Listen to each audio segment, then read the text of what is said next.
Daşot vilayetiniň Şabat etrabynyň çägine yerleşýän Türkmenistanyň Senagatçylar we Terekaçylar birleşmesiniň agdaty bolan Bagyt Täze hojalyk jemgyýeti Türkmen halkynyň millili jara gahrman arkadagymyzyň hemde hormatly prezidentimiz arkadagly gahrman serdarymyzyň ýygyderli bergen himayet golluglarynyň ruhlanyp uly isleg bildirilýän polipropilen haltalarynyň önemçiligini ýokary depkinlerde alyp barýar.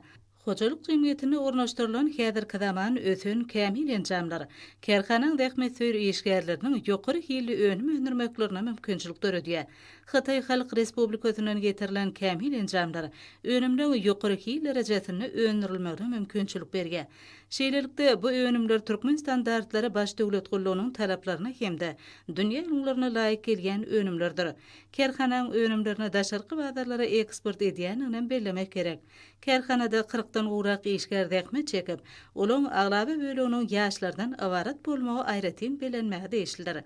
Türkmenistanyň Senagatçylar we Terekaçylar partiýasynyň işgärleri bu ýerde ýygy-ýygydan bolup ýaşlaryň arasynda ýygyderli dörli wagt netigat çärelerini geçirýärler.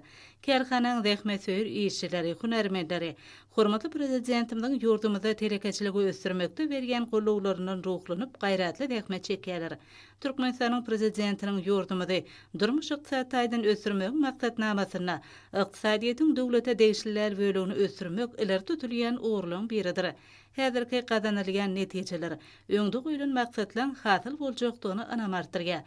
Şunuň ýaly giň mümkinçilikleri döredip bergen gahrman arkadagymyza hemde arkadagly gahrman serdarymyza hususy kerhanaň işçi gullukçylary tüý sürekden alkyş we hoşallyk sözlerini beýan edýärler.